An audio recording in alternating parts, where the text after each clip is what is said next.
breaking ball and a call. Strike three. Third strikeout for Zach. He's going to just watch it go. A grand slam for Bryson Stott. And there's a high fly ball. Deep right field. Harper watches it fly. From WHYY, it is hitting season. Hey there, podcast pals. I'm John Stolnis from The Good Fight. You can follow me on X and Blue Sky at John Stolnis. Coming up, we're going to recap the trade deadline, and the Phillies make one final move, and it's a big one. Maybe not an earth-shattering move, but it addresses a position of need. They get a right-handed hitting outfielder from the Minnesota Twins. Harrison Bader is now on the Phillies. We'll tell you what that means for this Phillies outfield. Who's in? Who could be out? We don't really know the answer to those questions here as we're recording late on Thursday night. But we'll talk about what it could mean for the Phillies outfield.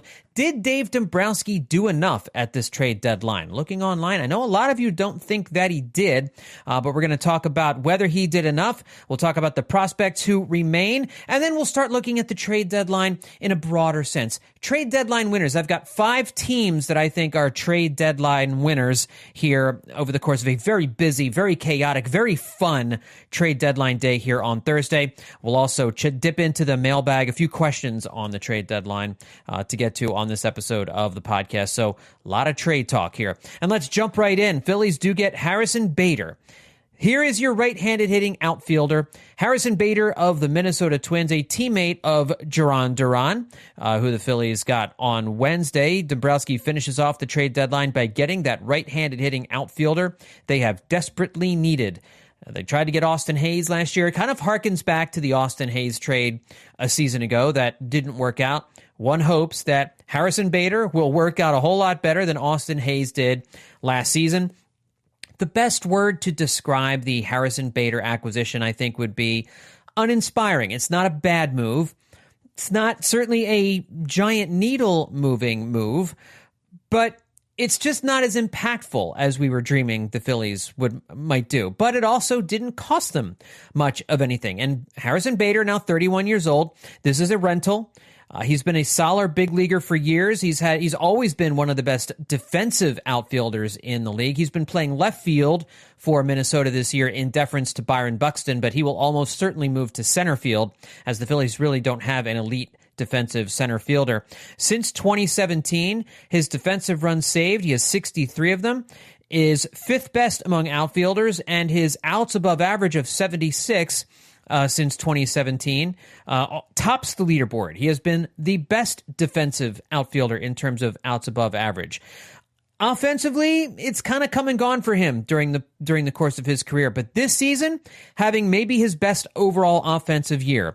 258 batting average, a 339 on-base percentage, and a 439 slugging percentage. In 307 plate appearances, he has 12 home runs. That's only once in his career has he hit more than 12. That was the 16 he hit back in 2021.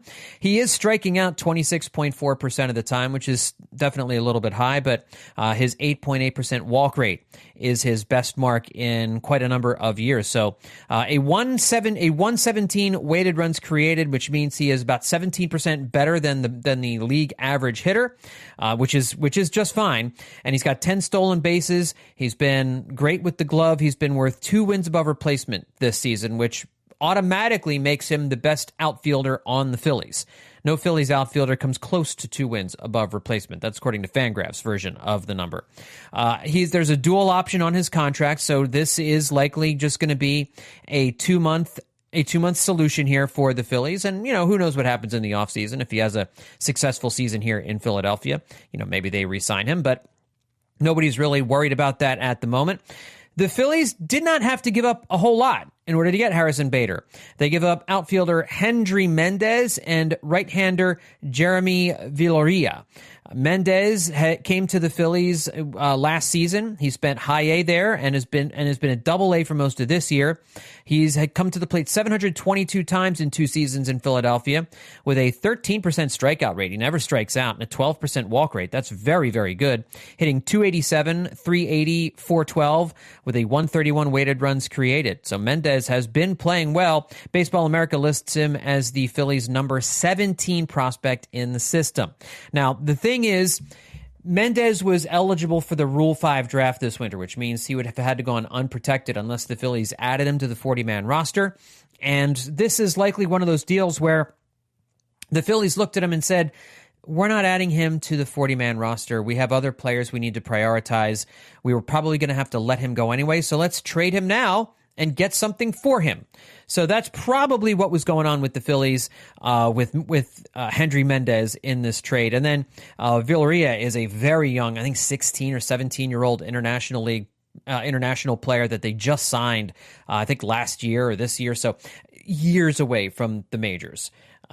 So it's basically just kind of a dart throw for Minnesota in this deal. So that's what the Phillies had to give up to get Harrison Bader.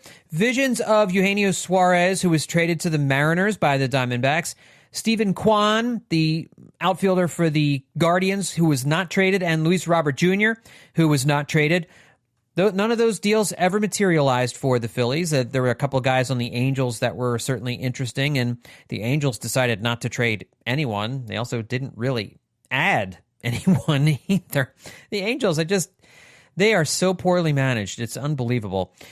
The question now is, how does the Phillies outfield shake out? Is Bader the everyday center fielder? Well, Dave Dombrowski commented after the trade was official, after the trade deadline had come and gone, and did not commit to Bader being an everyday player like he did last year with Austin Hayes. Remember a year ago, they all came out and said Austin Hayes was going to be the everyday left fielder. They are not prepared to say the same thing right now for Harrison Bader. But he did say he's going to play a lot, and the Phillies think he can play both center and left field, depending on the situation. Well, of course he can. He's played left field and center field constantly for the last couple of years. There's no thinking about it. The Phillies, of course, he can play both center field and left field. I think Dave Dombrowski wants to defer to Rob Thompson, and I think that's good. Maybe they learned a lesson from last year when they pigeonholed Austin Hayes right away as being an everyday player when, we never really got a chance to see Austin Hayes and what he could actually do because of the kidney disease, or the kidney infection, not the kidney disease. But nevertheless, it's interesting that the Phillies not coming right out and guaranteeing Harrison Bader a job every day in the outfield. So the next question, what does this mean for Justin Crawford? Well, Dave Dombrowski had this to say about Crawford. He said, "We think he's ready to play in the big leagues. If we do bring him up, he needs to play a lot. I'm not sure that we're in a position to do that at this point today, but he's not somebody that we would hesitate to bring up if we decide that was the right thing to do." He also went on to say that players like Andrew Painter and Justin Crawford can benefit from more development time.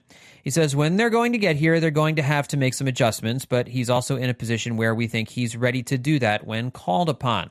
Crawford, of course, is hitting .325, .411, .426 in AAA. So if Crawford is called up, how does this look? Well, he could start in left field or platoon left field with Harrison Bader, or Bader could platoon in center field with Brandon Marsh. That would make Otto Kemp a super utility guy moving all over the place. But I agree with Brandon Marsh and Max Kepler still here. It doesn't really make sense for Justin Crawford to get called up right now. But that leads us to our next question. Is Max Kepler still going to be on the team Friday? You don't want him to be. I don't want him to be. I don't know what on earth would keep Max Kepler in Philadelphia now that the Phillies have added Harrison Bader and you've got Brandon Marsh. You just stop overthinking this. Just I don't even think Justin Crawford's going to be a star in the majors. I just think he's going to be better than Max Kepler. But Dombrowski on Max Kepler, after trading for Harrison Bader, he said, he's playing left field for us at this time. He's actually been swinging the bat a little bit better, particularly versus right-handed pitching, but he's part of our roster at this time. So twice there, Dave Dombrowski using the phrase at this time, which would indicate to me that this time is only a temporary frame of mind. Tomorrow is a different time. Saturday is yet an even differenter time than at this time. So yes, at this time, in this moment, in the 11 o'clock hour Eastern time, on July 31st, 2025, Max Kepler remains a part of the Philadelphia Phillies. Whether by the time you listen to this podcast, he remains to be a part of the Phillies or not, is a gigantic question, and one I know that we all hope is answered with Justin Crawford being called up to the big leagues and Max Kepler being designated for assignment. So, the trade deadline has come and gone. Dave Dombrowski has 3 major pieces. David Robertson, who he signed last week, and it's not really a trade deadline piece, but we're gonna use him as part of this process because yes, they signed him as a free agent, but it's a trade deadline acquisition in terms of the timing. So yes, I'm going to throw David Robertson into the mix here because clearly Robertson was part of the plan. He's the reason the Phillies didn't have to go and make a trade for a second relief pitcher here at the deadline. So you've got David Robertson, you've got Jhoan Duran, which I think all of us would give that trade at worst a B, and I think most of us give that trade an A, simply because of the dire need that this team had for an elite closer. And Duran, if you're looking at the numbers, was the best closer on the market, and they're going to have him for 3 more seasons. It's really just a huge move. And then Harrison Bader, who again, we wanted somebody fancier. We wanted somebody who could do a little bit more. I don't think anybody, again, uninspiring is the selection that I would use to describe the move, but at the very least, he's better than anything the Phillies have, and certainly will provide them with more than Max Kepler has given them. But clearly what we've seen Dave Dombrowski do at this trade deadline is make up for the mistakes that he made this offseason. They could have just signed Harrison Bader to a free agent contract last year. I don't know what the negotiations were like. Maybe they offered him a contract and he turned them down and they had to pivot to Max Kepler. Either way, this is a guy they could have signed last offseason. They didn't have to trade. They didn't give up much in a trade, so it really doesn't matter all that much. You could have had him this whole season, though. From the beginning of the season, you could have had a 2-win player in the outfield and helped maybe win a couple more games here and there. But that's not what happened. And so you get him now here at the trade deadline. You do get, Dave Dombrowski clearly didn't do enough this offseason to fix the bullpen, letting go Jeff Hoffman and Carlos Estevez and replacing them with Jordan Romano, who I don't anticipate factoring into the Phillies' October equation in any way, shape, or form. I mean, you talk about maybe the 2 worst free agent signings of Dave Dombrowski's career, probably both happened last offseason. 2 utter disasters. And here's the thing, we all saw it coming, especially the Max Kepler signing. But we all saw this as a very real possibility. So Dave Dombrowski is trying to make up for the offseason that he had last year when the Phillies didn't want to do much because they had the luxury tax that they were worried about. And they went about trying to replace the needs in the outfield and in the bullpen here at the trade deadline. I think overall Dave Dombrowski did enough. I think he did do enough. It wasn't blow your hair back. He didn't go crazy like A.J. Preller of the Padres did, where A.J. Preller was trading everyone on the team, not nailed down, every prospect that he could think of to bring in as much talent as he could. He didn't do that. He didn't go as far as some other teams did. He maintained the Phillies' big 3 prospects, Andrew Painter, Aiden Miller, and Justin Crawford, remain on the team. He also did not get rid of Arun Escobar, who is the team's number 5 prospect. They did lose number 4 and number 6 in Taiit and Mick Abel. But Dave Dombrowski did fill 2 areas of need. And I'll tell you, I think the only reason why some people are disappointed in the trade deadline is because Dombrowski made the move for Duran on Wednesday with a day still to go, and then came out and said, we're not making any more changes to the bullpen. We're not adding any more to the bullpen. And then you had a whole day and all these different offensive players to try and go after. And you see all these different teams making all these different moves. And you're like, come on, Dave. They signed Harrison Bader kind of early in the afternoon with about 4 hours left. Okay, there's still time for Dave to do more. There's still time for Dave to do more. Stephen Kwan's still out there. Stephen Kwan, you can get Ramon Laureano too, or you can go get Ryan O'Hearn, the slugging first baseman for the Orioles, and put him at DH, and then you can move Harper out to left field. There's still so much we can do. And Dombrowski didn't do any of the unexpected stuff. There's a lot of disappointment among a lot of you listening because Dombrowski didn't do more. I think because of how it all timed out. If Dave Dombrowski made these two moves close to the deadline, and say like in the 5 o'clock hour, I think everybody would be happier with what Dombrowski did. He did what we said they needed to do. Get two relievers and an outfielder. Now, the top relief pitcher they got is the top guy. A team-controlled guy that you're going to have through the 2027 season to be your lockdown closer. Those guys are hard to get.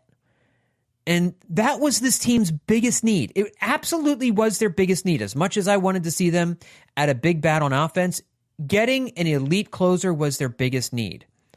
But they also did get in Harrison Bader, again, a guy I wasn't totally inspired by, uninspiring trade, but he does help them. He does help them and gives them some options in the outfield. I think Dave Dombrowski did enough. My grade for Dave Dombrowski here at the trade deadline, I'm giving Dave Dombrowski a B. Could he have done a little bit more? Yes. He could have done a little bit more. But that would have probably meant giving up Escobar, giving up Crawford, giving up Aiden Miller. But they were not going to give up Andrew Painter, as we know. And they probably told teams that Aiden Miller was off the table as well. So I think Dave Dombrowski did fine here at this trade deadline. I think it's a better trade deadline than a season ago when they got Carlos Estevez and Austin Riley. I'm going to go out on a limb and say that I think this is going to work out better. Certainly Duran is better than Estevez. And I do think Bader is better than Austin Hayes. And, you know, you got David Robertson. A lot remains to be seen what David Robertson is going to give you. But Harrison Bader helps an outfield that on offense was 26th in OPS and 24th in slugging percentage, and he helps you in run prevention. This Phillies team has not a whole lot of athleticism in the outfield, and he's going to help them out there. He's going to help them prevent runs. And here's the other thing you have to consider. When you're looking at what Dave Dombrowski and the Phillies did here at the trade deadline, they're also going to be adding more pieces here in the month of August. Aaron Nola is making rehab starts now. He's going to be back in a big league rotation probably in another week or so. I don't know exactly what Nola is going to give this team, but my guess is if he comes back healthy, he's going to look like the Aaron Nola we've always come to know. I know he struggled in April and part of May before he got hurt. I don't think that's the guy we're going to see. But, you know, we'll see. Andrew Painter. I know Dave Dombrowski said that sometimes it's good for Andrew Painter and Justin Crawford. Maybe these guys need a little bit more development time. But I do think we're going to see these guys here. Actually, I take that back. I'm not convinced we're going to see Andrew Painter in the big leagues. I know that was one of my predictions at the trade deadline, and I'm going to hold fast to that. I think they might keep Andrew Painter down in the minors the whole season. But I do think Justin Crawford is going to be up.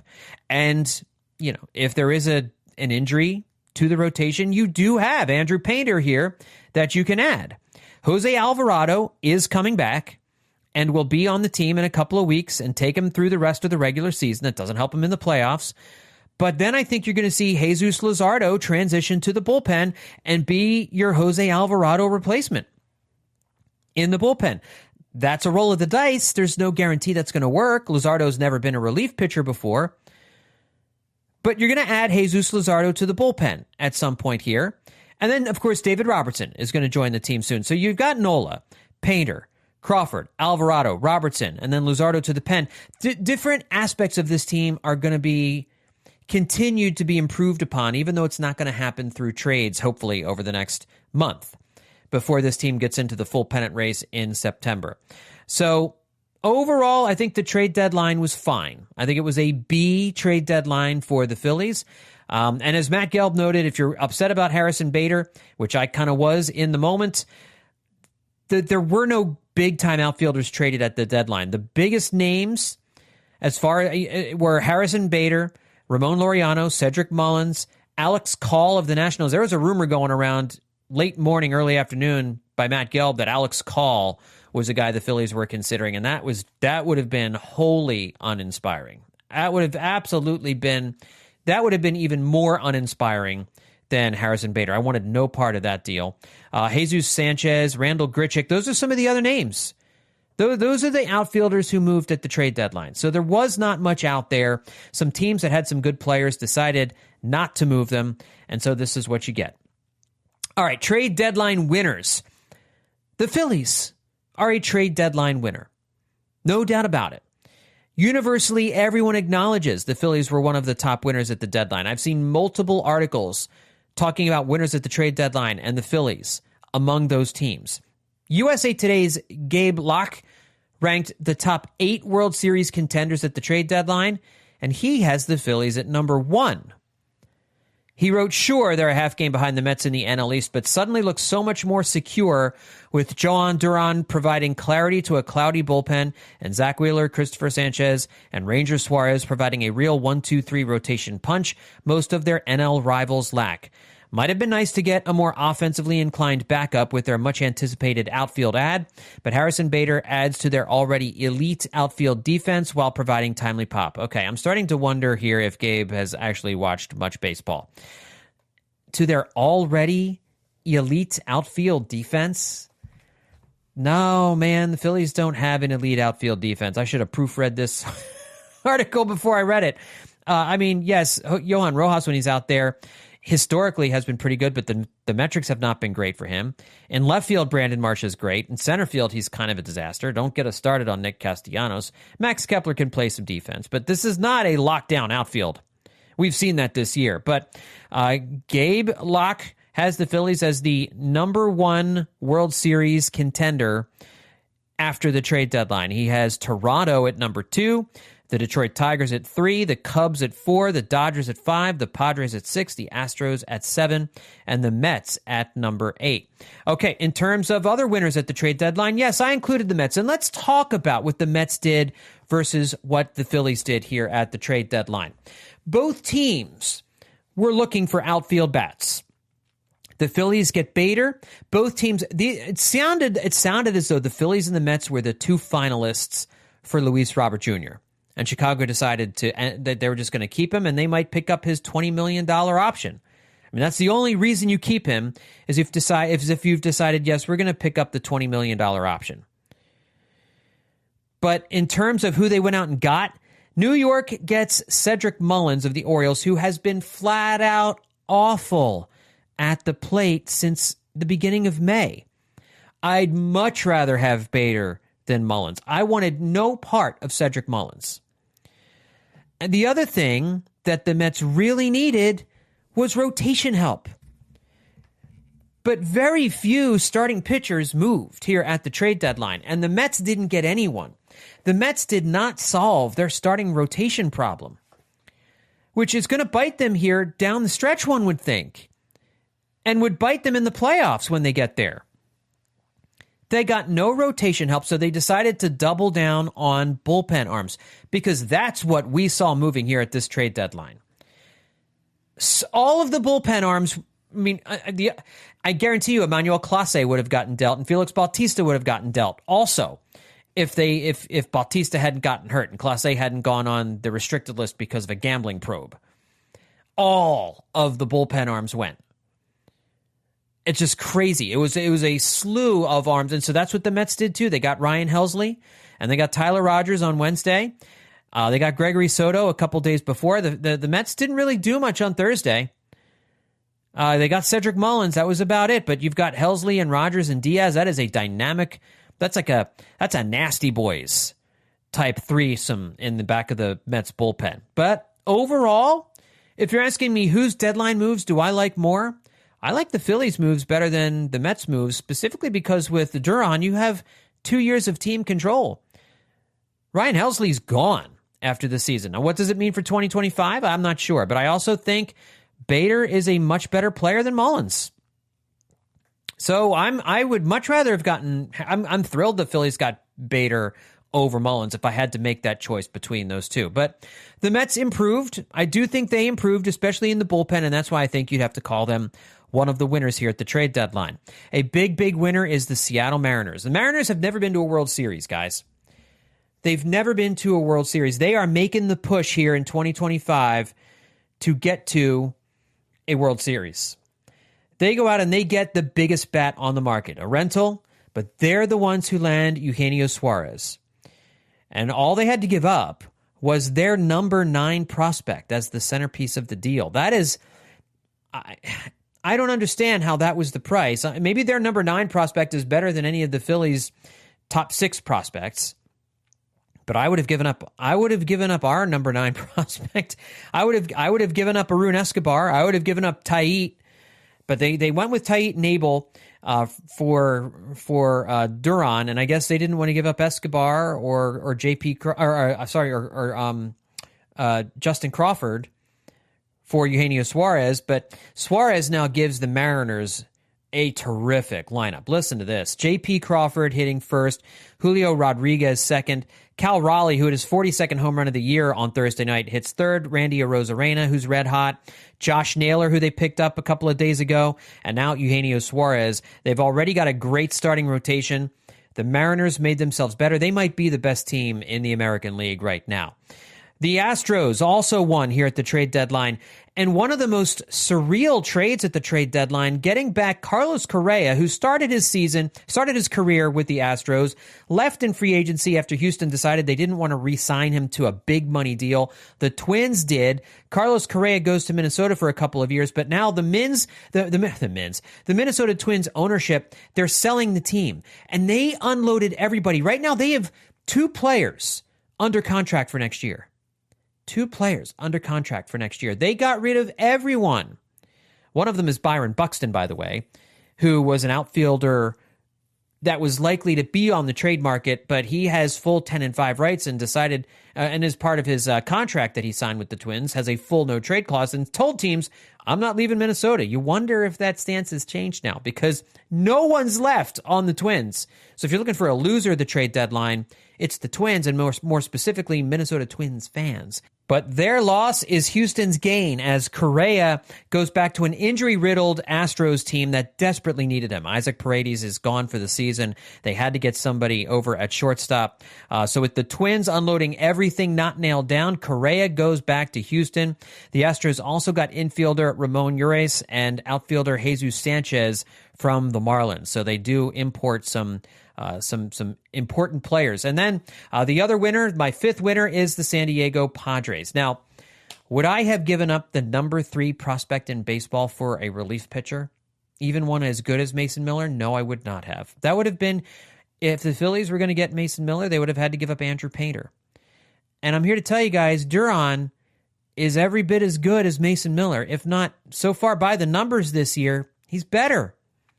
And you didn't have to give up your number 3 prospect in baseball. Now, J.P. Sears, who's a starting pitcher, also went to the Padres in the deal. But man, oh man, giving up the number 3 prospect in all of baseball for a relief pitcher. I love Miller, but I'm far happier with Duran and what we gave up than dealing away what the Padres did for Miller and Sears. But the Padres are going all in, pushing their chips to the center. Can you imagine if we had a San Diego-Seattle World Series? As a Phillies fan, I'd hate it because I want the Phillies in the World Series. But if the Phillies can't get there, can't get to the Fall Classic, San Diego-Seattle would bore the rest of the world, but it'd be a kind of a fun underdog World Series. I would like that. They also got Ryan O'Hearn. They got Ramon Laureano, catcher Freddie Fermin, Will Wagner, and Nestor Cortez. Of all the guys who got traded of the outfield guys, Laureano is probably my favorite. I think he has a higher upside than Harrison Bader. So I really like what the Padres did in getting. I mean, they got Miller, which is a great get. He makes their bullpen so much better. J.P. Sears will help their pitching staff. Ryan O'Hearn has been terrific as a power hitter from the left side of the plate. He's going to help that offense. Ramon Laureano is going to help that team. I don't know that Freddie Fermin, Will Wagner, and Nestor Cortez are going to do all that much, but a very good deadline in terms of adding pieces to the Major League roster in 2025, and San Diego does not care about the future in any way, shape, or form. All right, to wrap this up, let's just dip into the mailbag and get a couple of trade deadline mailbag questions. At Charles W. Wolf asks, how satisfied are you? Asking me, how satisfied am I? On a scale of 1 to 10, I'm going to say that I'm at a 7. I was hoping that, like everyone else, as the day went on Thursday, Dombrowski would add just one more piece. Just one more piece. And I don't know, maybe he was working the phones, maybe he considered it. But at the end of the day, they didn't. But I'm happy for the most part with what they got. And so, yes, I think I talked about it. I gave him a B. If I had to translate that to a number between 1 and 10, I'm going to say a 7. At Bad Beats 1010 asks, didn't more need to be added to the bullpen? Alvarado is coming back, but he can't be used in the playoffs.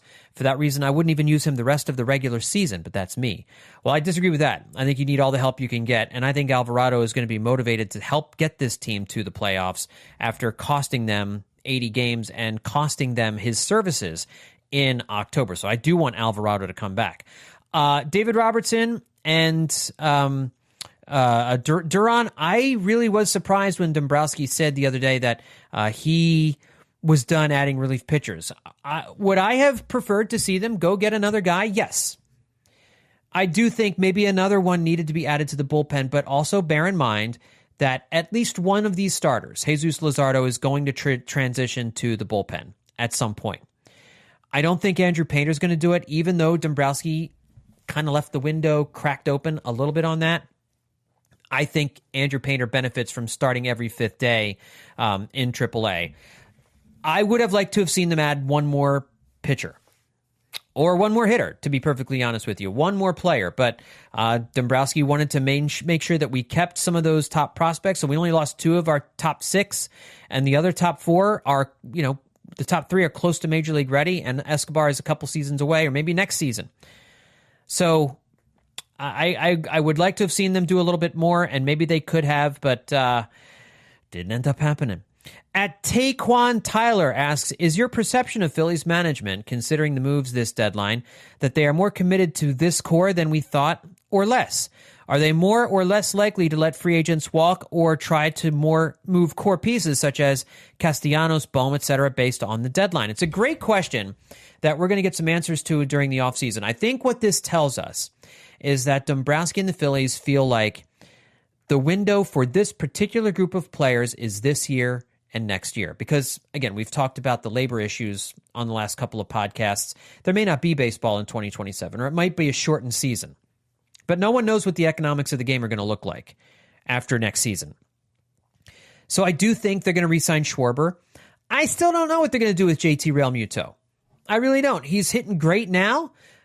There's no one in the system to replace him anytime soon. There's not going to be anybody better on the free agent market, so maybe they do bring JT Realmuto back on a 2 or a 3-year deal until they can figure out who the next guy is going to be. And if they do that, then yes, I think they're committing to this core. But I also think that they will make some changes to this core if there's a move that makes sense. Like, how much more rope do you give Bryson Stott? If a team wants you to add Brandon Marsh in a trade, I think you do it in a heartbeat and you don't think twice about it. Same thing with Alec Bohm. I would move Alec Bohm in a second. There's Castellanos. I do think they're going to try to move on from Castellanos this offseason. With 1 year left on his deal, you want to see it, and you're willing to pick up most of that money. You could probably move Castellanos this offseason. This might be the time to do that, and I think that you can actually get a team to bite because there's only 1 year left. It's going to be difficult, but I certainly think that it's possible he could move. It's possible Stott could move. It's possible Marsh or Bohm could move. But I do think they are largely committed to this core, even if they do move a couple of those guys. At Daniel B 4971393 on X asks me, "Hey John, 2 questions." Nope, sorry, just said 1, Daniel. Will Justin Crawford be called up to help the outfield production? Just went over that a second ago. Not sure. I think he probably will be at some point, and I think it'll be by this week, and I do think they'll call him up. And then second, if Dave was going to go the platoon route, why not trade for an Alex Call type to pair with Marsh, who is a better platoon option against left-handed pitchers than Bader? I don't know that I agree. I know Call's numbers against left-handers are good.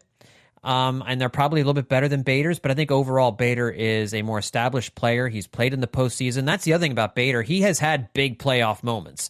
So he's a guy who's comfortable in that situation. And I have no interest in Alex Call. Absolutely no interest in Alex Call. A late bloomer. He's in his 30s, but he still has years of team control left because he got called up late. No.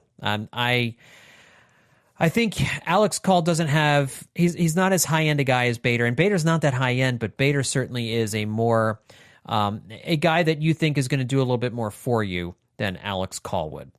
At Paul Paz, a great friend of the podcast, Paul Pazimino asks, does anyone besides Dom, meaning Dave Dombrowski, does anybody besides Dom think sticking with Kepler over bringing up Crawford is a smart move? And is it really about the money? Could be a little bit about the money.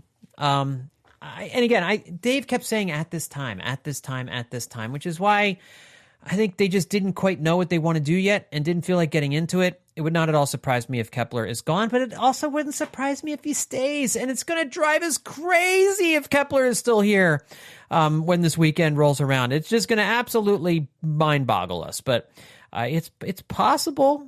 It's possible Kepler stays, and we've got to deal with this for the rest of the season.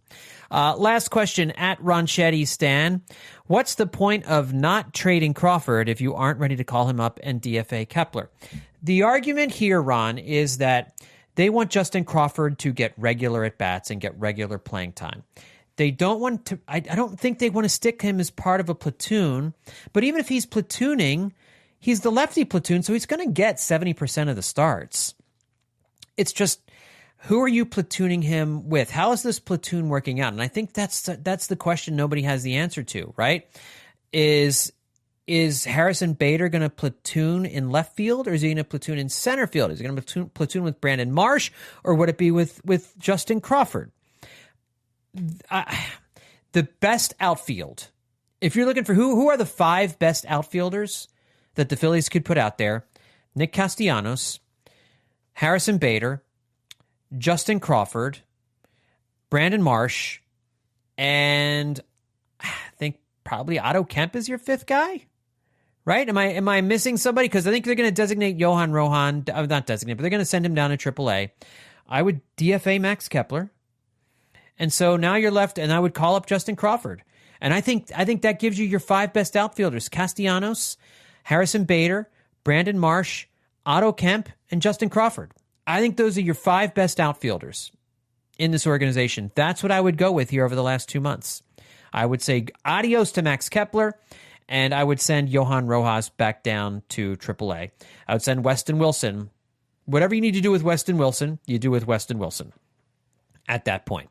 So we will see on Friday what moves the Phillies make before the game. It'll probably be a few hours before the game on Friday night, and then we'll get a sense for how the Phillies are going to move forward here with their new acquisition, Harrison Bader, and we'll get our first look at Joran Duran, hopefully, this weekend as the Phillies get set for a monster series against one of the best teams in the American League, a team that's been struggling a little bit of late, the Detroit Tigers. Come to Philadelphia for a big 3-game series. Phillies have the pitching matchup advantage, it seems, on Friday. Jack Flaherty, who has a 4.51 ERA and a 6-10 record on the season, will get the start for the Tigers. He'll go up against Ranger Suarez, who has not been as sharp since the All-Star break, but pitching okay. On Saturday night, it's going to be on Saturday afternoon, we get a scintillating starting pitching matchup. Tariq Skubal goes up against Zach Wheeler. I mean, this is what we should have seen at the All-Star game, but what a matchup on Saturday afternoon. Every Phillies fan should be in front of their television sets.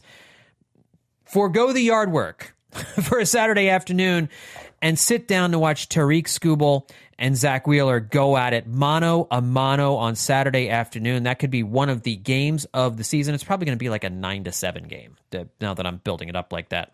And then in the game on Sunday Sunday night, this is going to be the national game on ESPN. The Tigers are going to send Troy Melton, who has made 2 starts and has 12 innings under his belt, 12 strikeouts in those 12 innings with a 4.50 ERA. So young Troy just getting his feet wet, going up against one of the best in the National League, Christopher Sanchez. So the Phillies lining up their 3 best starting pitchers here for this series against the Detroit Tigers as they come to Philadelphia to take on the Phils. Should be a really great weekend of baseball. And hey, congratulations to Jimmy Rollins also, who will officially be inducted into the Phillies Wall of Fame on Friday night. It should be just a tremendous ceremony for one of the all-time greats, the franchise, the Phillies all-time hit leader, Phillies all-time hit king, being inducted into the Wall of Fame on Friday before the game against the Tigers. So hope everybody who's going enjoys that. All right, everybody, that's going to do it for this edition of Hittin' Season. Trade deadline 2025 is in the rearview mirror, and now we have the pennant race. 2 months left in this 162-game, 6-month marathon, and the Phillies just a half a game behind the Mets for first place in the National League East. It's going to be a battle, and it's going to be a grind in a parity-filled National League. Can the Phillies pick up the pace here over the last couple of months and do the thing, win their second straight division title? We'll see. It should be a fun couple of months here to wrap up 2025. Make sure you tell your friends and family members about the Hittin' Season podcast. If they're Phillies fans and they're kind of into podcasts, send them our way. Hittin' Season on Apple Podcasts, Spotify, wherever it is you get your podcasts. And you can also watch us, listen to us on YouTube.